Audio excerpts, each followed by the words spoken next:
Hello दोस्तों, comic story अड्डा पे आपका स्वागत है। तो आज मैं लेकर आई हूँ अमर चित्र कथा से। कॉमिक का नाम है टिंकल। टिंकल कॉमिक में कुछ छोटी छोटी प्यारी सी कॉमिक्स होती हैं। वैसे ये कॉमिक मुझे किसी के लाइफ के किस्से लगते हैं। तो चलिए अब टाइम ना वेस्ट करते हुए आप लोग चैनल को कर लीजिए सब्सक्राइब और हम लोग बढ़ते हैं सीधा अपनी कॉमिक की तरफ। हाँ, तो इसमें पहली कॉमिक का नाम है शर्त और ये कोई लोक कथा है जिसके शब्द हैं प्रसाद अय्यर के, चित्र हैं वी बी हलवे। एक दिन जंगल में हाथी और बाघ का आमना सामना हो गया। दोनों एक दूसरे के जानी दुश्मन थे। मरने के लिए तैयार हो जा बाजी, मौत तो तेरी आई है कमबख्त। दोनों पहले वार करने में हिचक रहे थे। यह हाथी सचमुच बहुत ताकतवर है। चाहे तो एक बार में मुझे अपने पैरों तले रौंद सकता है। यह बाघ कम शक्तिशाली नहीं है और धूर्त भी है। इसके दांत और नाखून इतने पैने हैं, कहीं यह जीत गया तो किसी तरह इस झगड़े को टाल देना चाहिए। दोनों ने मन में सोचा। देखो, अब हम दोनों ही जंगल में राजा हैं। अगर लड़ाई में हम दोनों मारे गए तो बड़ा नुकसान हो जाएगा। तुम ठीक कहते हो, तो फिर तुम ही कुछ सुझाओ। मेरे ख्याल से तभी कुछ हुआ। अरे कोई आ गया। क्यों ना हम शर्त लगाएं। हम में से जो भी इस बंदर को पेड़ पर से गिरा दे वह एक दूसरे को मार डालेगा। मैं इस बंदर की औलाद को वह सब सिखाऊंगा कि बादशाह याद रखेगा। मंजूर है। पहले तुम। हाथी आगे बढ़ा और जोर जोर से चिंगाड़ने लगा। हाथी की चिंगाड़ों से बंदर तो डर तो बहुत लगा, पर वह गिरा नहीं। तो तुम नाकामयाब रहे। अब मेरी बारी। तुम भी सफल नहीं होने वाले। यह बंदर का बच्चा पेड़ से बुरी तरह चिपक जाता है। देखते हैं, अब मेरी भूख तो हाथी के मांस से ही मिटेगी। बाघ और दहाड़ा और बंदर की ओर झपटा। बंदर इतना घबरा गया कि अपना संतुलन खो बैठा और फिर गिर पड़ा धम और खो खो करता हुआ भाग गया। देखो तो कैसे दुम दबाकर भाग रहा है। मैं जीत गया। हा हा हा। हाँ तो दोस्त, अब मेरा भोजन बनने को तैयार हो जाओ। नहीं नहीं, भगवान के लिए आगे मत बढ़ो। पर भला क्यों, आखिर मैं शर्त जीत गया हूँ। अच्छा, मुझे सिर्फ 7 दिन की मोहलत दो, जिससे मैं जाकर कम से कम एक दफा अपने परिवार वालों से मिल आऊं। चाहे उसके बाद तुम मुझे मार डालना, मैं तुमसे प्रार्थना करता हूँ। हाँ, 7 दिन की मोहलत ठीक है, पर वापस जरूर आना, वरना। हर हाथी अपने घर गया और उसने सारी घटना अपने परिवार वालों को कह सुनाई और सभी लोग रोने लगे। और अब वह मुझे मार डालेगा। हाय, यह कैसी विपदा पड़ी। आपके जाने के बाद हमारी देखभाल कौन करेगा। हाय, सब रोने लगे। पूरे 7 दिन तक हाथी परिवार विलाप करता रहा। 24 घंटे उनका रोना धोना सुनते सुनते पास के पेड़ पर रहने वाला एक कटफोड़वे की नाक में दम हो गया। सुबह से लेकर शाम तक रोते रहते हैं। मेरा तो सिर भराने लगा है। अब और बर्दाश्त नहीं होता। अरे भाई सुनो, आखिर बात क्या है। रोए क्यों जा रहे हो। तुम्हें इस बात का जरा भी ख्याल नहीं कि तुम्हारे रोने चिल्लाने से तुम्हारे पड़ोसियों को कितनी परेशानी होगी। भैया कटफोड़वे, अब मैं तुम्हें क्या बताऊं। मैं बाघ के साथ शर्त बाद हार गया हूँ और अब वह मुझे मारने वाला है। हाय, कैसी मुसीबत आन पड़ी है। बस एक शर्त ही तो हारे हो ना। मुझे पूरी बात बताओ, शायद मैं तुम्हारी कोई मदद कर सकूं। हाथी ने कटफोड़वे को पूरी घटना सुना दी और फिर, ओ समझ गया। अब मेरी बात ध्यान से सुनो। ऐसा करो, खुसुर फुसुर भाई कुछ कान में कह दिया। ठीक है, यह तरकीब आजमा कर देख लेते हैं, आखिर इसमें हर्जी क्या है। ठीक है, तो मैं जाकर अपने मित्रों को बुला कर लाता हूँ। बस इसी बीच बाघ बेसब्री से हाथी की प्रतीक्षा कर रहा था। मेरे पेट में चूहे कूद रहे हैं और हाथी के बच्चे का अब तक पता नहीं। मुझे उसकी प्रार्थना बिल्कुल नहीं माननी चाहिए थी। तभी वहां हाथी आ गया। मैं आ गया। अरे तुम आ गए। पर तुमने यह क्या हो गया है? तुम तो कीचड़ से बुरी तरह सने हुए हो। ओह, यह कीचड़! दरअसल मैं यहाँ आते हुए रास्ते में एक जहरीले दलदल में गिर गया था। क्या? दलदल विषैले कीचड़ से भरा हुआ था। मेरा पूरा शरीर उसी विषैले कीचड़ से लथपथ है। अब अगर तुम मुझे खाओगे तो तुम जान से हाथ धो बैठोगे। अगर कीचड़ विषैला था तो तुम कैसे जीवित बच गए? देखते नहीं मेरी चमड़ी कितनी मोटी है। ओह, पर मुझे विश्वास नहीं हो रहा, तुम मुझे झांसा दे रहे हो। तभी टीटी खरती हुई वहां पे अकफोड़वा आ गया। हाय, यह तो जहरीला है, हाय! और सभी उड़कर भागने लगे और एक ने तो मरने की भी एक्टिंग कर दी। मर गया, बेचारे सब मर गए बेचारे। और अब, हे, मुझसे दूर रहो। अरे, शर्त भूल गए हो क्या? शर्त को भूल जाओ। आहा, सर पर पैर रखकर भागना शायद इसी को कहते हैं। वह भाग गया। मैं किन शब्दों में तुम्हारा शुक्रिया अदा करूं? आगे से किसी बाघ से शर्त मत लगाना, समझे? शर्तियां कभी नहीं लगाऊंगा, कभी भी नहीं। और इस तरह उसने अपनी जान भी बचा ली। नेक्स्ट कॉमिक है स्पूंदी ने हुक्म बजाया। स्पूंदी भी कुछ कमाल का कैरेक्टर है। शब्द है हादिल रंगून वाला, चित्र राम वैरकर। तू यहाँ खड़ा खड़ा क्या कर रहा है? जा और बाजार से थोड़ी शक्कर खरीद ला। आपकी सीढ़ी से उतरते वक्त मेरी जरूरत होगी मालिक। नहीं, मुझे तेरी बिल्कुल जरूरत नहीं होगी, मैं अपने आप नीचे आ जाऊंगा। आपको यकीन है ना? बिल्कुल, मैं खुद नीचे आ जाऊंगा। अच्छा, और चल पड़ा, लेकिन तभी धम। मालिक गिर पड़े।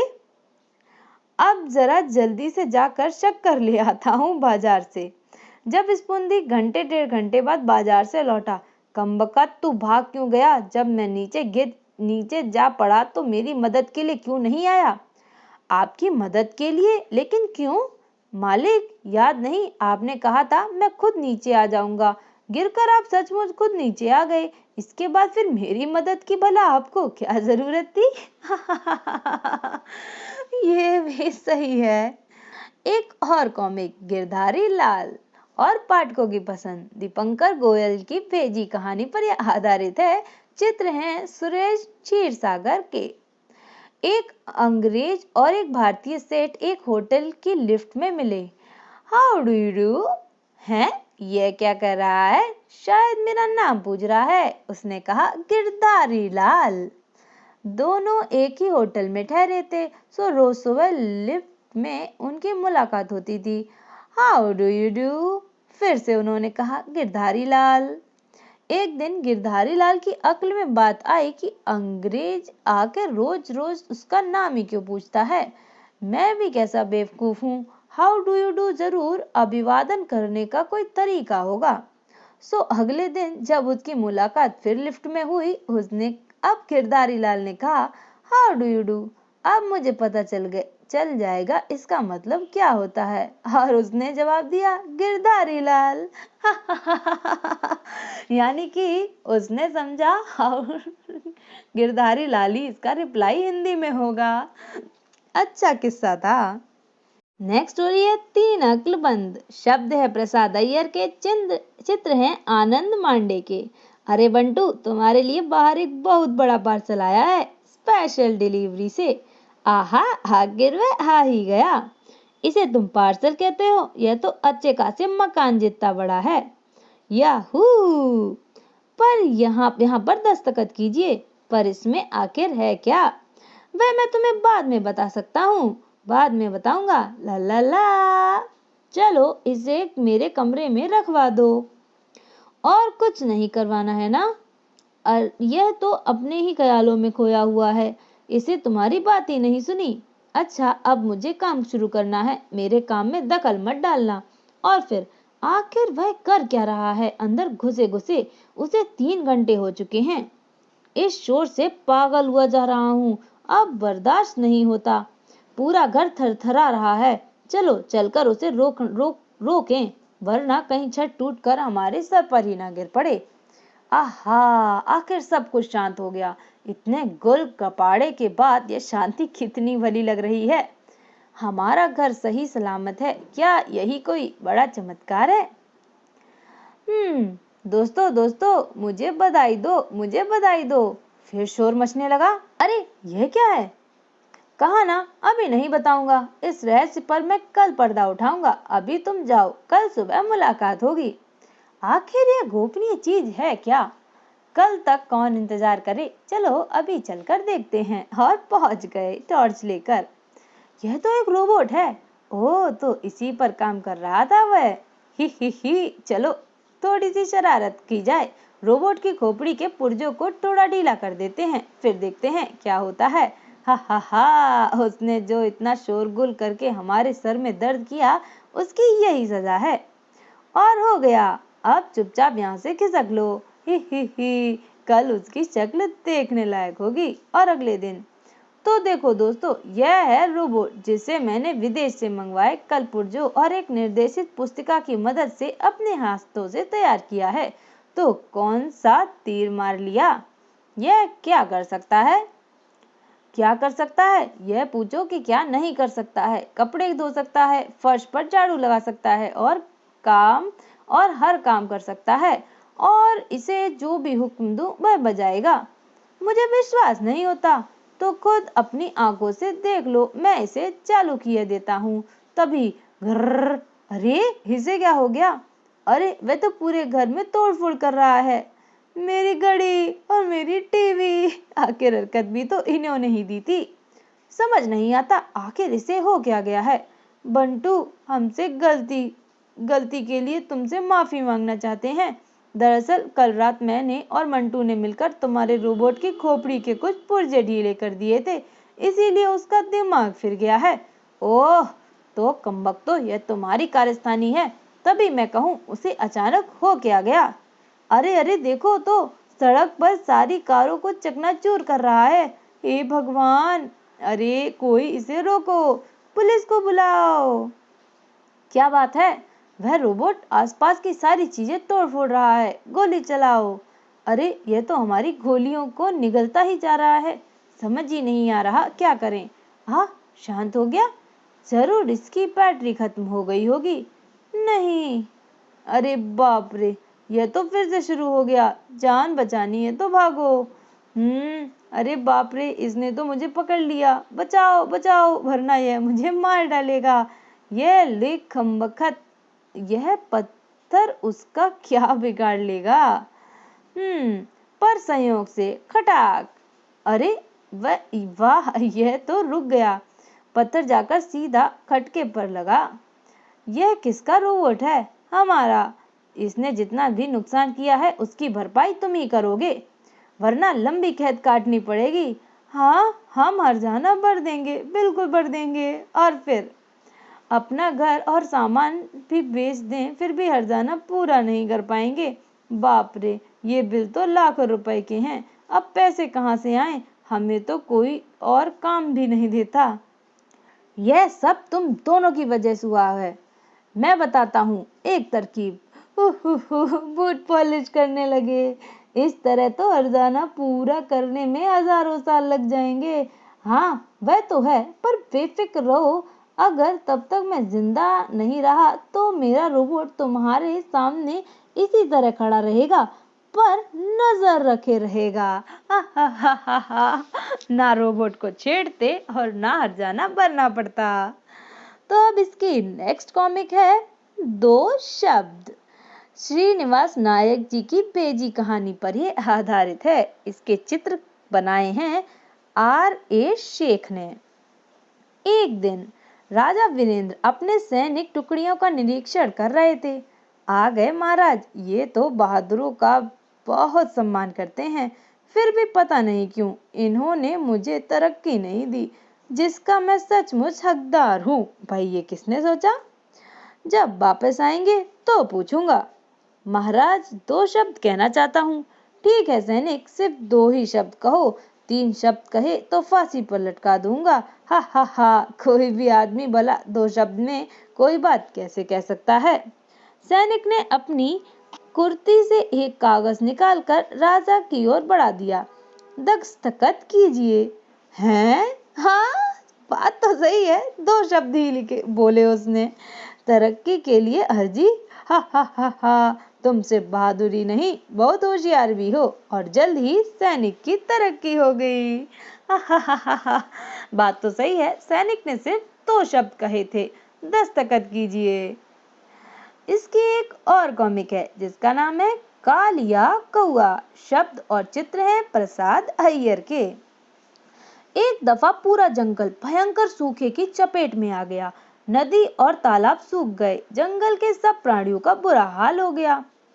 पानी पानी, यहाँ तो पानी का नामो निशानी नहीं, सिर्फ रेत ही रेत बची है। अगर जल्दी ही पानी नहीं मिला तो प्यास से जान निकल जाएगी। अरे सुनो, पथरीले पहाड़ पास एक पोखर है, उसमें पानी कभी नहीं सूखता। हाँ, उस पोखर के बारे में सुना तो है मैंने भी। तो फिर किस बात की देरी है, चलो चलें। मारे गए, हे भगवान, देखो तो बदमाशों ने पोखरों के चारों तरफ पाड़े खड़े कर दिए हैं। अच्छा, प्रवेश वर्जित है। अरे अरे, कहाँ घुसे चले आ रहे हो, यह बोर्ड दिखाई नहीं देता। चल हट। और ये लोग पानी पीने लगे। देखा, बड़े जानवरों के लिए पानी हासिल करना कितना मुश्किल नहीं, पर हम छोटे छोटे जानवर प्यास से मारे जाएंगे। देखो, कालिया आ रहा है, शायद वह हमारी कुछ मदद करे। खरगोशों ने अपनी समस्या कौवे को कह सुनाई। हालांकि वर्षा शुरू होने में कुछ ही दिन बाकी है, पर तब तक हमें पानी नहीं मिला तो हम मर जाएंगे। चिंता मत करो, हमारे मित्र छछूंदर इस वक्त काम आएंगे। पर भला वे हमारी क्या मदद कर पाएंगे? जमीन खोदने में कोई उनका मुकाबला नहीं कर सकता।